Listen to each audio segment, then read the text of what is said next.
가장 바쁜 분들은 정치인들이 아닌가 생각이 됩니다.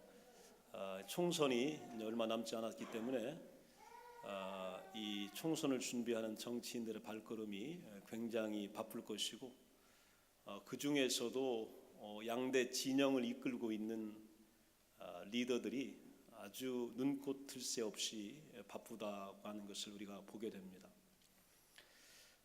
오늘 아침 그 뉴스 헤드라인에 어떠한 그 자막이 떴냐면, 어제 아마 케빈 어드 총리가 그 음식을 만드는 쿠킹 쇼에 출연을 했던 모양입니다.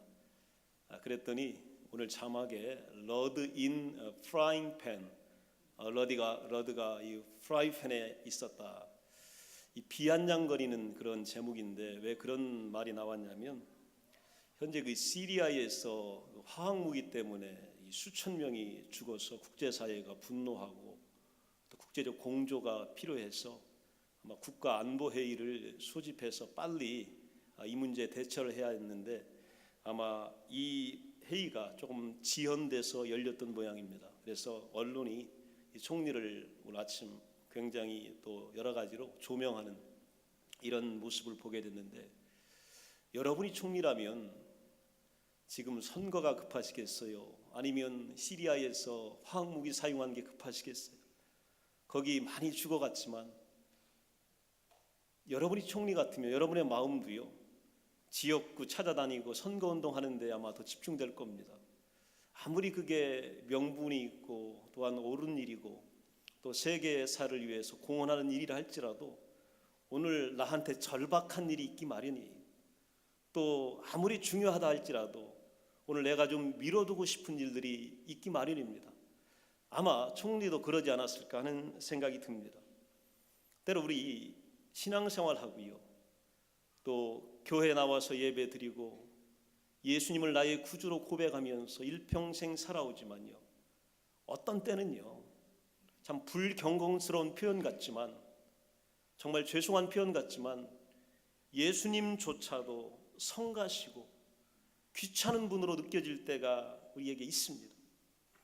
예배 드리는 거나 또 교회 와서 신앙생활 하는 거, 이런 것들이 어떤 때는 지루합니다. 때도 있습니다.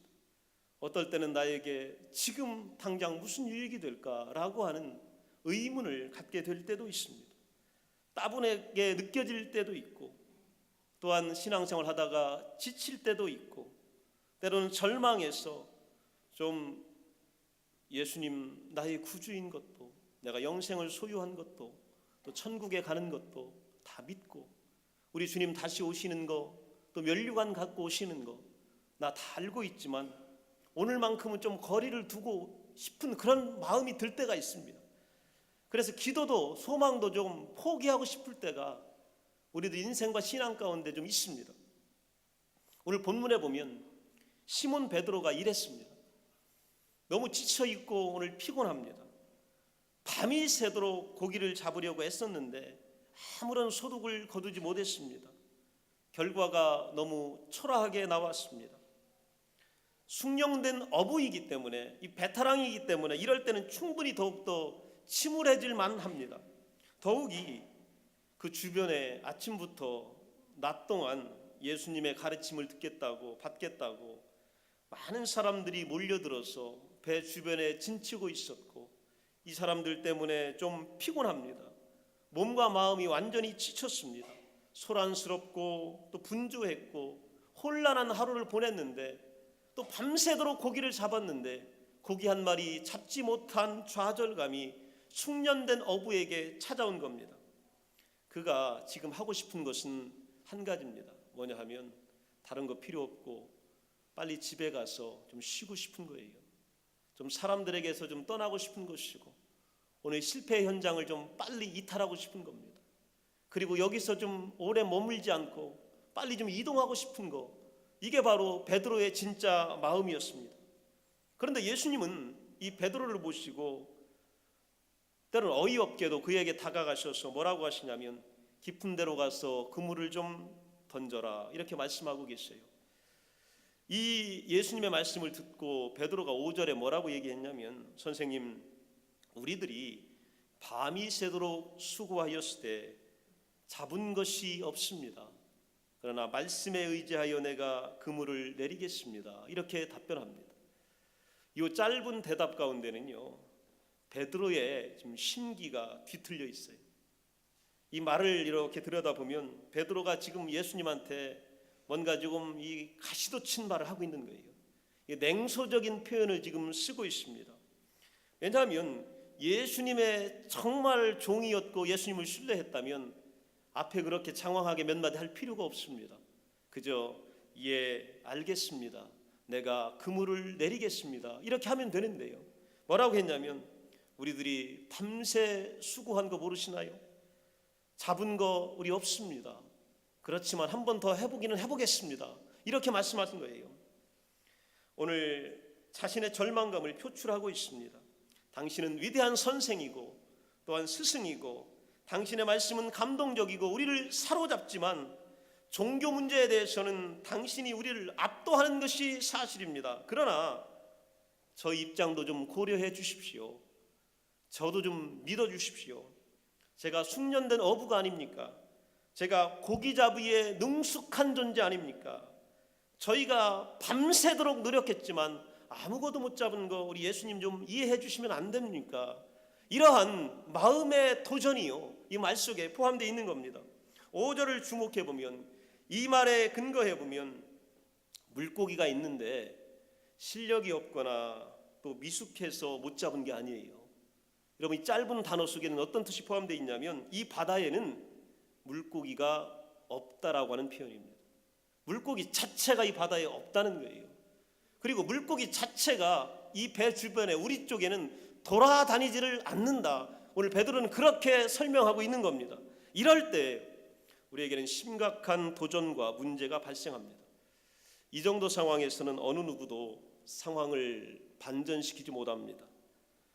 배나 그물이나 기술이나 사람의 문제가 아닙니다. 물고기가 없다는 거예요. 물고기 자체가 보이질 않는 거예요. 접근하지 않는다. 이런 상황에서 우리가 어떻게 물고기를 잡을 수 있겠습니까?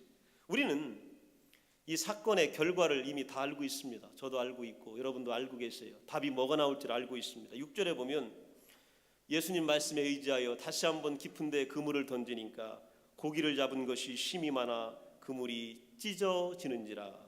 물고기가 너무 잡혀서 그물이 팽팽해졌다는 얘기고 급기야 그물 한쪽이 찢어지기 시작했다는 얘기입니다. 다른 제자들이 배를 몰고 와서 힘을 합쳤지만 이 물고기를 다 감당을 못하겠다, 그런 얘기입니다. 2배의 물고기가 가득 들어차 배가 물속에 잠길 정도가 되었다. 너무 많다라고 하는 얘기. 바로 직전에 물고기 자체가 한 마리도 없었는데 지금 물고기가 너무 많아서 큰일 났다는 얘기예요. 너무 많이 잡혔다는 얘기입니다. 그들은 일평생에 이렇게 많은 물고기를 한 번도 본 적이 없습니다. 그리고 잡아본 적이 없습니다. 그리고 갈릴리에서는 이렇게 물고기 자체가 잡히지도 않습니다. 마치 갈릴리 바닷가의 물고기가 그물 속으로 뛰어든 것처럼 보입니다. 모든 물고기들이 다 그쪽으로 집중한 것처럼 보입니다. 모든 물고기가 한쪽으로 다 모여든 겁니다. 그래서 물반 고기반이에요. 그물 내렸는데 그물 가운데 물고기가 너무 많이 잡힌 겁니다.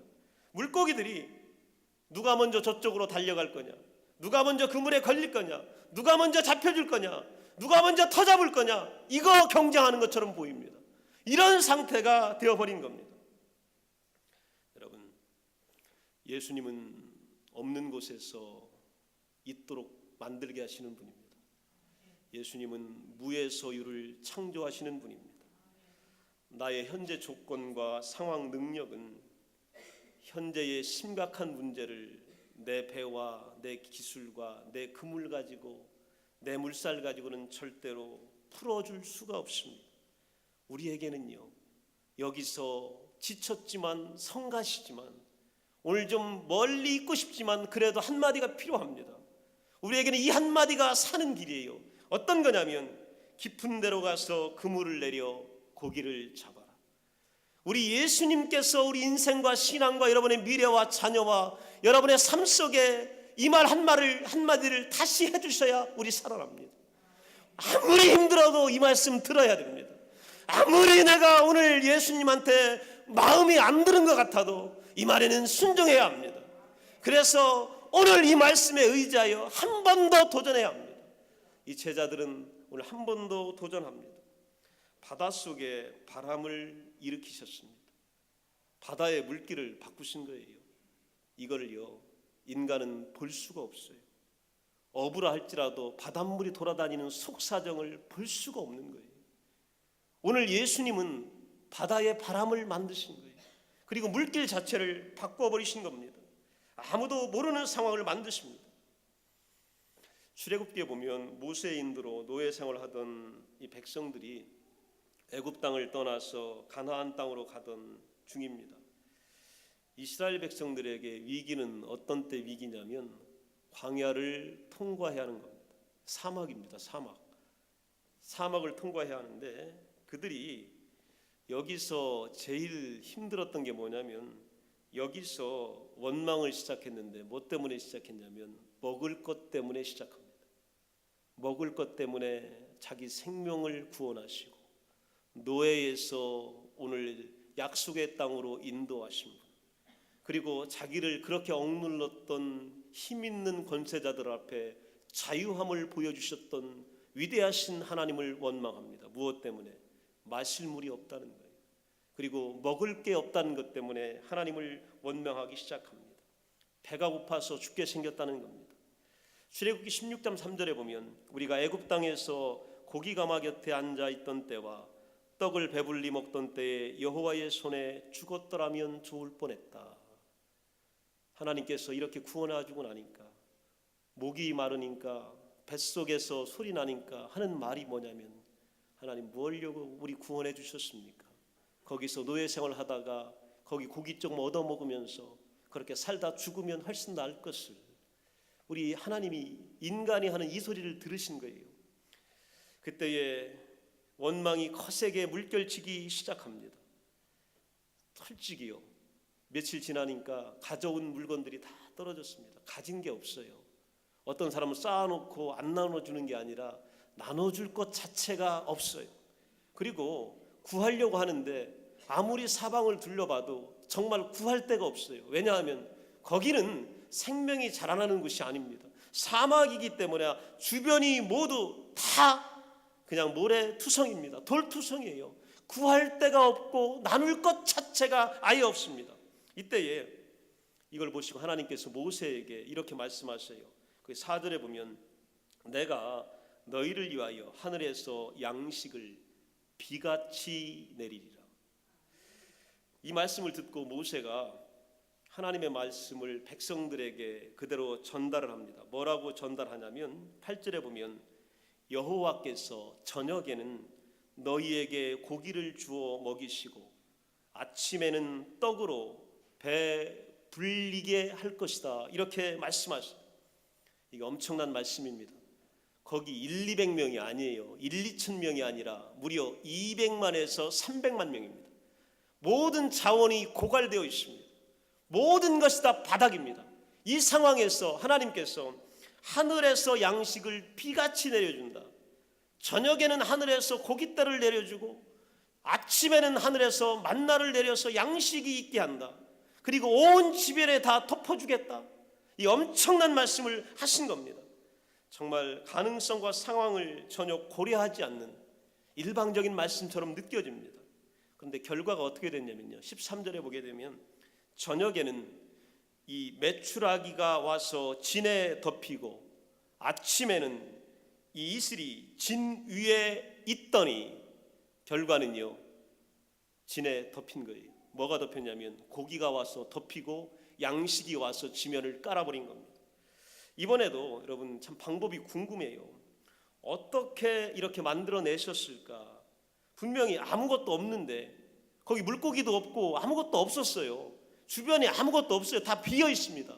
하나님이 도대체 어떻게 하신 건가? 이 방법을 찾아보니까 민수기 11장 3절에 보면 바람이 여호와에게서 나와 바다에서부터 메추라기를 몰아 진영 곁 이쪽 저쪽 곧 진영 사방으로 내리게 한지라.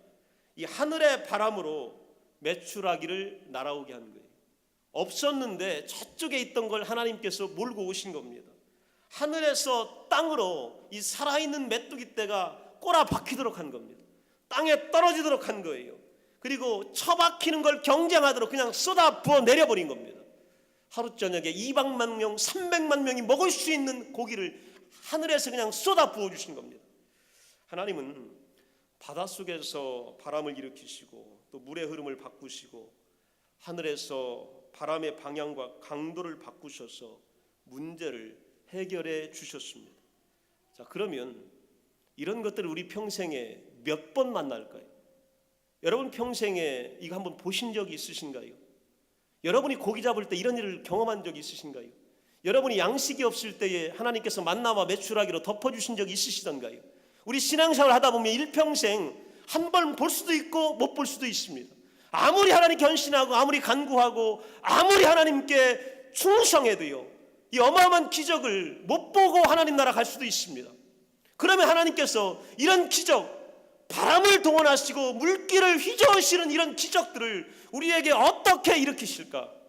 오늘 우리의 삶에서 여기 모여있는 여러분들에게 어떻게 일으키실지 성경은 말해줍니다. 이 와중에 하나님께서요, 성막을 지으라는 거예요. 광야에서. 아니 지금 사막에서 뭘 져요? 근데 광야에서 성막을 지으라는 겁니다.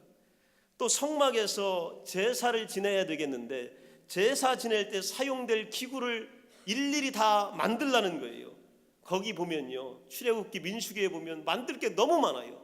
잔 만들어야 되지, 등대 만들어야 되지, 또 단도 만들어야 되지, 휘장도 만들어야지, 거기다 수도 놔야 되지, 무늬도 만들어 박아야 되지, 보석도 가공해서 거기다 아름답게 데코레이션 해야 되지, 또 제사장의 옷도 만들어야지, 향도 피워서 향도 구해야 되지, 또 기름 관유도 만들어내야 되지, 일일이 셀 수 없을 정도로 다 만들라는 거예요. 이거 어떻게 해요? 이때에는요, 위대한 예언자가 나와서 하나님께 기도하면서 하나님 이 성막을 우리에게 내려주십시오.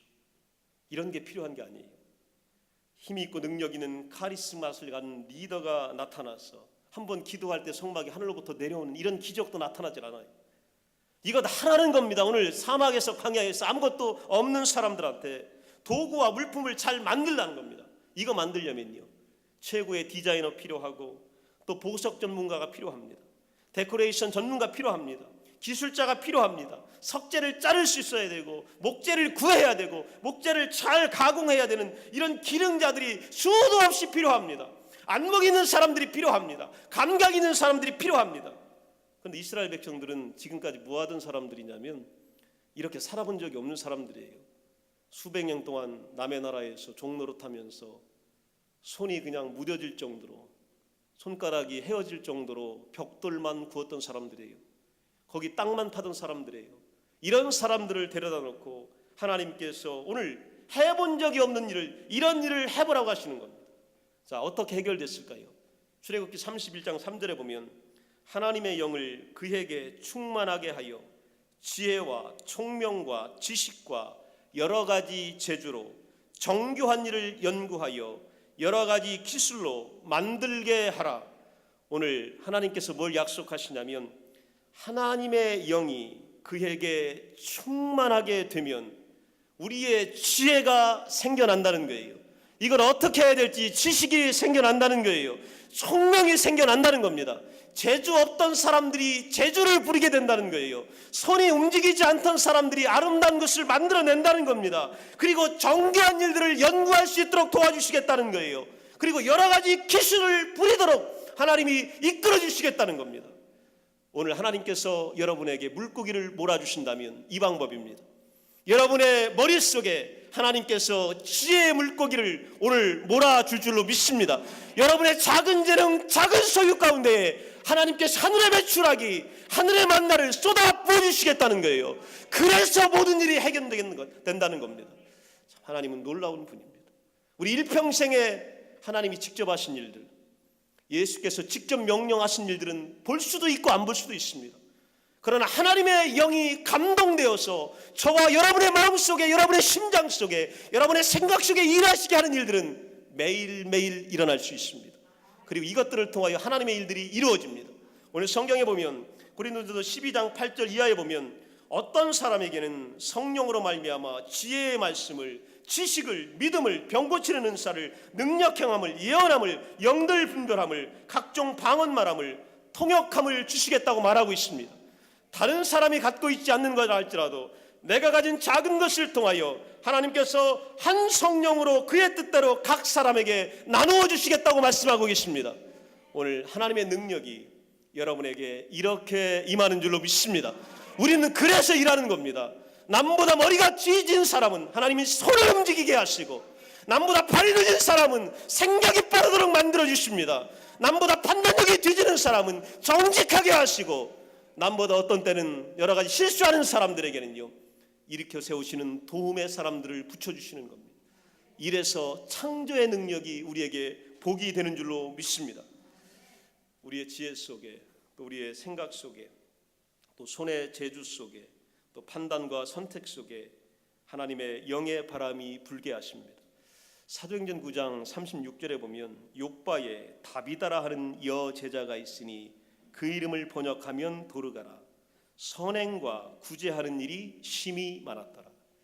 여제자인데 여제자가 했던 일이 바로 뭐냐면 남 도와주는 일, 착한 일 하는 일, 구제하는 일이 많았다라는 거예요.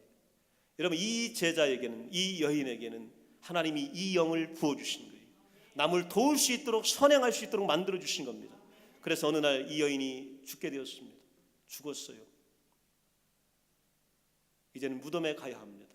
그때에 베드로가 찾아옵니다. 베드로가 눈을 감고 이 여인을 위하여 기도합니다. 하나님께서 이 여인을 살아나게 하십니다. 오늘 하나님의 영은 안 되는 일이 없습니다. 때로는 전도하게 하시고 사역하게 하시지만, 때로는 선항하게 하시고, 때로는 돕게 하시고, 격려하게 하시고, 함께하게 하심으로 인하여서 하나님의 일들을 감당하게 하시는 역사, 이것이 바로 하나님의 능력입니다. 오늘 평범한 주부가요, 하나님의 영이 임하면 참 지혜로운 말을 하게 됩니다.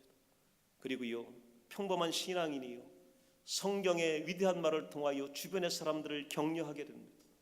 그리고요, 별것 아닌 것처럼 보이는 사람들이 위대한 중보기도의 제목을 주변에 있는 사람들에게 나누어 줍니다. 그리고 함께 하자고 말할 수 있습니다. 이것이 바로요, 물고기가 모이는 역사입니다. 내 속에 작은 것이 가치 있게 적용이 됩니다. 작은 재능이 아름다움의 빛을 드러내도록 만들어 주십니다. 성령은 우리의 자연스러운 자원들, 오늘 내 속에 있는 본래적인 자원들, 아주 노멀한 것들을 사용하셔서 이것이 소량이라 할지라도, 작다 할지라도, 주목받지 못한다 할지라도 이것들을 통하여서 큰 일을 성취하게 하시는 줄로 믿습니다. 여러분의 지혜가 부족하면 하나님이 지혜를 주시는 겁니다. 여러분의 재능이 부족하면 하나님이 여러분의 손과 발을 움직여 주시는 거예요. 여러분의 마음과 여러분의 지혜와 생각을 바꿔주시는 겁니다.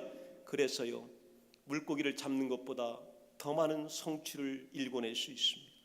오늘 아침에 만나 먹고 저녁에 메추라기 먹는 것보다 더 아름다운 일들을 바라보며 살아갈 수 있는 것입니다. 오늘 죽었던 자들이 살아나는 역사가 일어나게 되는 것이에요. 이게 바로 성령의 창조적인 역사입니다. 내 안에 있는 어떤 것이라도 하나님과 예수 그리스도와 성령과 연합하게 되면 거기에 능력이 생기고 파워가 일어나고, 그것이 우리에게는 선물이 되고 은사가 됩니다. 이것이 바닷속의 바람처럼, 하늘의 바람처럼 때로는 기적도 되고 경이로움도 되고 풍성함도 됩니다. 내 작은 입술의 한마디가 기적을 일궈낼 수 있습니다. 내 발걸음 한 발자국이요, 세상을 바꿔놓는 위대한 발걸음이 될 수 있습니다. 성령이 임하시면. 이게 바로요, 물고기 잡는 것보다 훨씬 더 큰 축복입니다. 오늘 여러분 만나 먹는 것보다 오늘 생명의 양식이 여러분의 영 속에 있는 것이 더 위대한 축복인 줄로 믿습니다.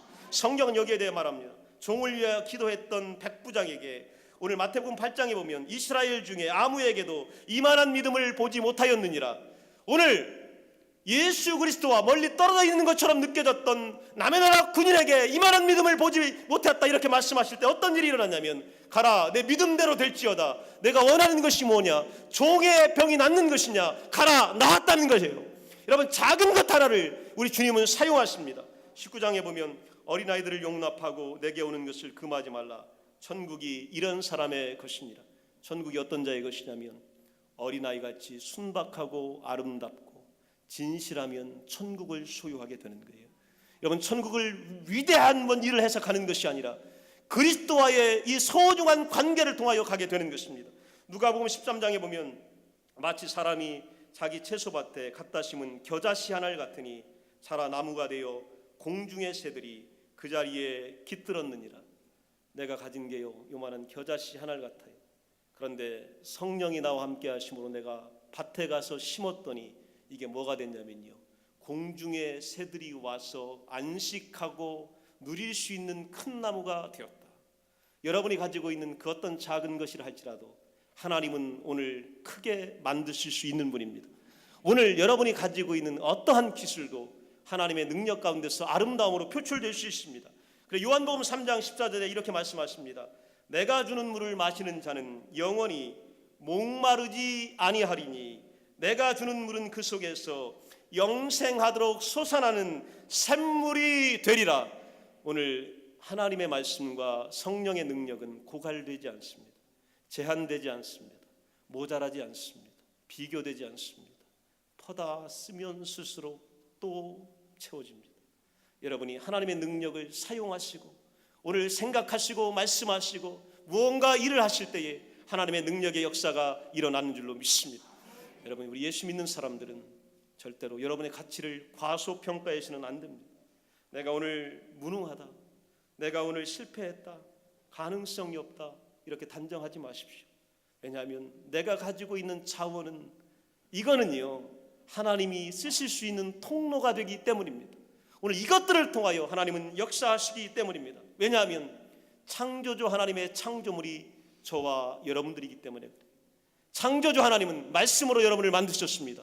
그리고 이 땅에서 생육하고 번성하라고 우리에게 격려하여 주셨고 축복하여 주셨습니다. 오늘 아담과 하와를 축복하신 하나님의 격려와 축복이 여러분에게 그대로 임할 줄로 믿습니다. 여러분 기도하고 공부하면 위대한 성적이 나오게 될 줄로 믿습니다. 수업에는 오늘 어려워요. 언어의 문제 어렵습니다. 그러나 하나님께서 내 혀를 바꾸실 줄로 믿습니다. 생각을 바꾸시고요, 판단을 바꾸시고 길을 바꾸셔서 그 길에서 대로를 열어줄 줄로 믿습니다. 왜냐하면 여러분이 제가 하나님의 자랑이기 때문에 그래요. 하나님은 오늘 우리를 통해서 영광 받기를 원하셔요. 여러분이 잘해서 하나님의 이름이 드러나는 걸 더 좋아하셔요. 여러분 때문에 하나님이 높아지는 걸 더 좋아하십니다. 여러분의 작은 것 속에서 오늘 큰 기적의 역사가 일어날 줄로 믿습니다. 오늘 병마와 싸우고 있는 여러분들에게 치유의 영이 임할 줄로 믿습니다. 암덩어리 다 떠나갈 줄로 믿습니다. 오늘 실패한 여러분들 하나님께서 오늘 바람을 일으켜줄 줄로 믿습니다. 다 몰아줄 줄로 믿습니다.